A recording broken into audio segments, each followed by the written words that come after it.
has been paid for by the New World Order. Alright, we're not going to do any fancy intro for this video. Let's just get right into it.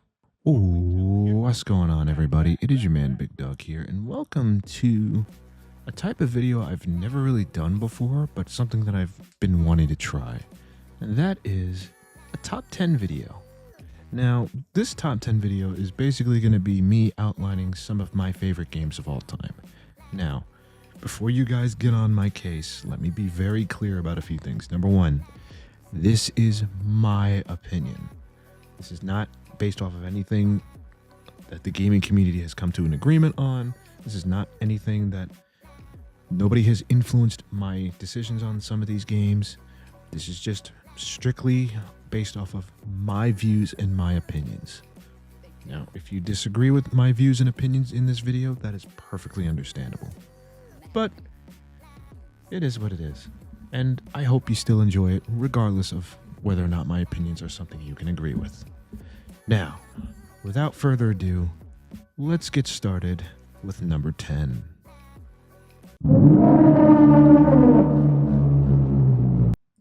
Kicking off our list, we have Call of Duty Black Ops 1 and 2.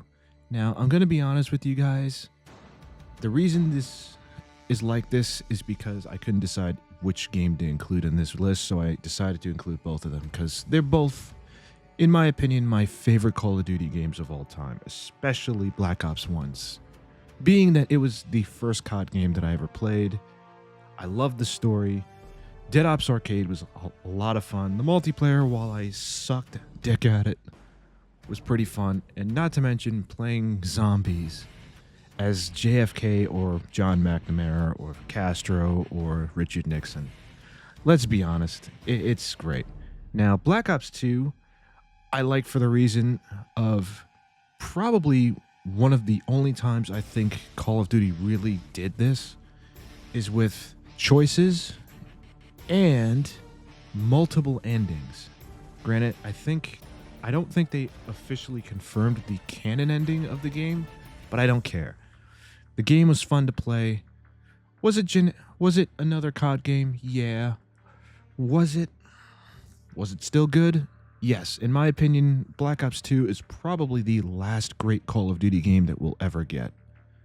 Because Activision now is just... I don't even know anymore. But anyway, that's to kick off the list. Let's move on. Next up on the list is a game that never really seemed to die, GTA 5. Now, not too long ago when I built my first gaming PC, I decided to play GTA 5 because one, I heard it was a pretty decent game to use as a benchmark, and two, I was kind of intrigued on the GTA franchise because I've never really played a GTA game until then. And I gotta say, for all its faults, it's a pretty fun game. Story was pretty decent. The online play, I'll be honest, I didn't really get into detail with, because quite frankly, I'm not much of an online games guy. But the time I did spend playing online, it was fun enough. But anyway, I will say this, GTA 5 is still a solid game, and I am excited for its sequel, GTA 6. So, let's move on to the next game.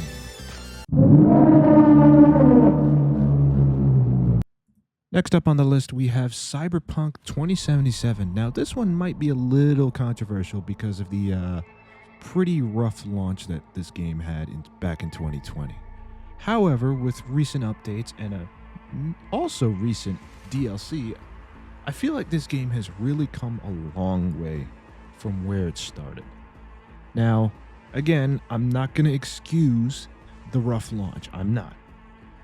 But let's be honest. The game has come a long way from what it used to be. Yes, CD Projekt Red really put a stain on their reputation for what they did, and they deserve that. But again, gameplay-wise, story-wise, in spite of the bugs, I still think this is a relatively solid game. Now, let's move on to the next. Coming in at number 7, we have Batman Arkham City. probably the only Batman Arkham game that's going to be on this list, and possibly one of, if not my favorite Batman Arkham game in the trilogy, or at least in the 4 series of games that came out. Now, I know people are going to be like, but what about Arkham Knight? Yes, I loved Arkham Knight. Graphics are fantastic. They hold up to this day. But realistically, let's be honest here. Arkham City has a special place in our hearts. It is, in my opinion, the best Batman game out there right now. Yes, again, I know Arkham Knight is out there, but realistically, I would say the big thing keeping Arkham Knight off this list was the over-excessive use of the Batmobile. With City, we didn't really have that much. We had great boss fights, like the Mr. Freeze boss fight was fantastic. I highly recommend, if you have not played Arkham City, play Arkham City. Actually, play Arkham Asylum first, then play Arkham City. And make sure you get to that Mr. Freeze boss fight, because it is great and also somewhat challenging in the ways that they have you play that boss fight, in the sense that, and this is going to be a minor spoiler, there are very different ways that you can beat Mr. Freeze in the game. And I think that's really good, and I like when games do that. So yeah, Arkham City, number 7 on the list. Let's move on to the next game.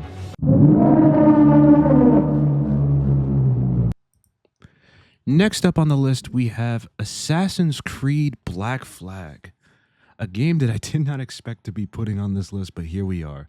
I'm going to be honest with you guys, this is by far one of my favorite Assassin's Creed games. Another one that hits close would be Assassin's Creed Brotherhood and possibly Unity. Actually, no. I would say Unity wouldn't be on that list because of how bad it came out, kind of similar to Cyberpunk. But I will say this, Black Flag is a really great Assassin's Creed game, and it's a very great pirate game also. Gameplay is great. Edward Kenway is by far one of my favorite Assassin's Creed protagonists, next to Ezio himself. I would say the big drawback for this game is some of the naval combat. Actually, no, the naval combat's great. It's the fact that there are way too many tailing missions in this game, which I get it. Edward's kind of an assassin, so you gotta kind of be stealthy, but still, man, it felt a little excessive, and it kind of somewhat ruined the game for me, but not to the degree that it's not on this list. I would say I'm pretty sure it's still out there on PC, and I've heard rumors that we're getting a remake for this game, which, if that's the case, I hope to God it's true, because I would really want to play it. And who knows, if it does come out, I might stream it on Twitch, YouTube, or Kick. Whichever one doesn't ban me first. In all seriousness, Assassin's Creed Black Flag, possibly one of the best Assassin's Creed games out there.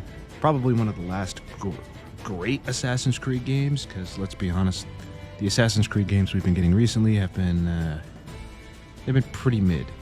But anyway, let's move on to the next game.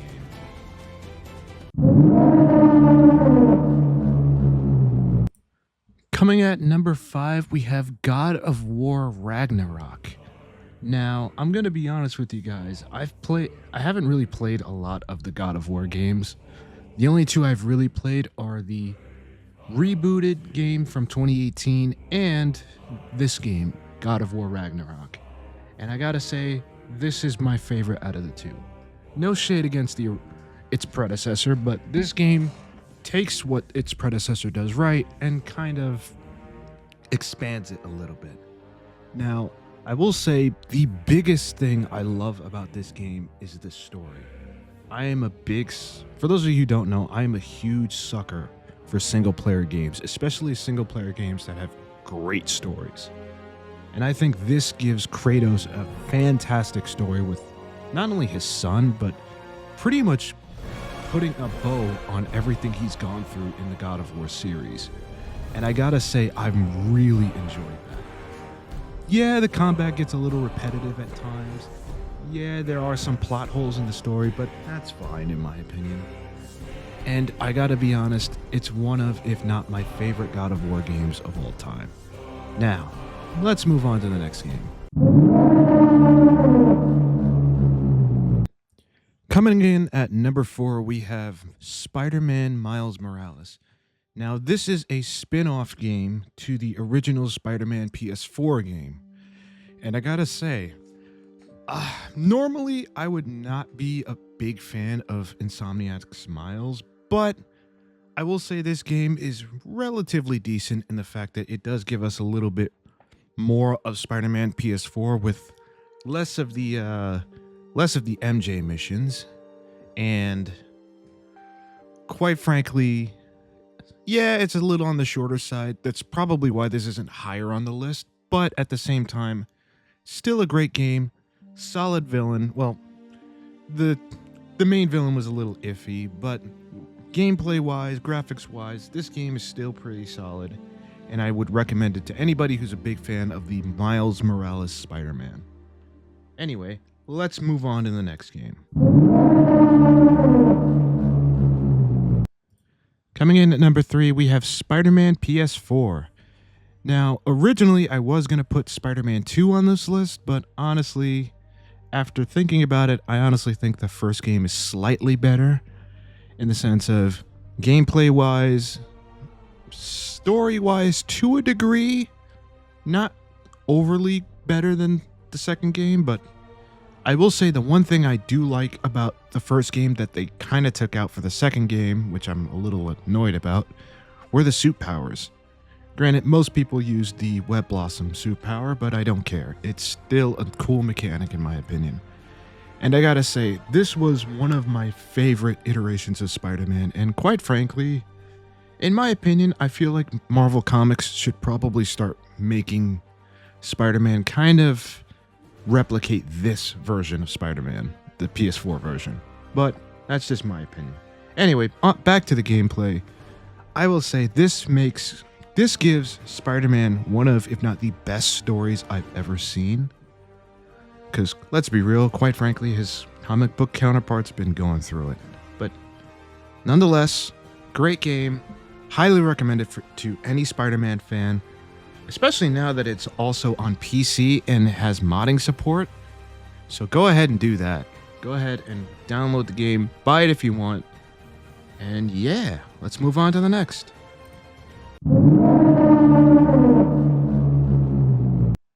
Coming in at number 2, we have by far my favorite action RPG, The Witcher 3. Now, I remember when I first built my very first gaming PC, I bought this game mainly as a benchmarking tool. I didn't plan on playing it extensively, and then I started playing it, and then I started enjoying it, and the rest is history. I gotta be honest, The Witcher 3 is extremely good, and I'm so happy it won Game of the Year when it did, because it is fan-fucking-tastic. The characters are great, gameplay's great, the story is just to die for, in my opinion. Not only that, we also got, in my opinion, some of the best DLC we've ever gotten for a game, or at least for a single-player game at that. And yeah, I gotta say, if you're a big fan of mythical kind of RPGs where you see monster hunters and all that stuff, yeah, pick up Witcher 3. I think it should be on sale, hopefully. And it's also one of the best games, in my opinion, to play on PC. And is one of CD Projekt Red's best games of all time. But unfortunately, as great as it is, it did not make the top of the list. So let's move on to the number 1 spot.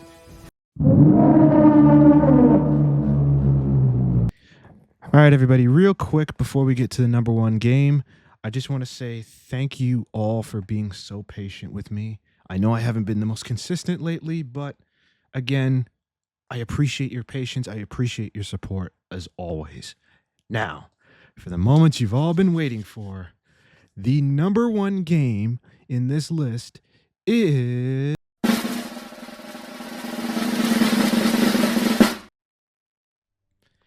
That's right, ladies and gentlemen. It is Ghost of Tsushima. Now, I'm going to be honest with you. I have a huge soft spot for Japanese anime and Japanese culture as a whole, especially stuff that involves with like katanas and stuff like that. You don't believe me? I watched Rurouni Kenshin when I was a kid. Like, I'm not playing around here. But anyway, to move on to Ghost of Tsushima, what can I say, man? Pretty decent gameplay with a bit of a challenge, which is fine. It's good. It's solid. A fantastic story that has a lot of emotional weight to it. You've got great characters in the main character of Jin Sakai, Yuna, his uncle Lord Shimura, and if I'm butchering those names, I do apologize in advance. But again, I gotta say, Sucker Punch really knocked it out of the park with this game. And I'm gonna say something fairly controversial here when I say that Ghost of Tsushima should have won Game of the Year it came out, instead of Last of Us 2. Yeah, I fucking said it. Anyway, what do you guys think about this video? Do you disagree with anything I've said? Do you agree with anything I've said? Let me know in the comment section below. Thank you for watching this video. As always, like I said before, I greatly appreciate it, guys. Again, I know I haven't been the most consistent. I'm trying my best here. Hopefully, I can fix that. But you never really know. Anyway, this has been your man, Big Dog, and I'll see you next time. Peace!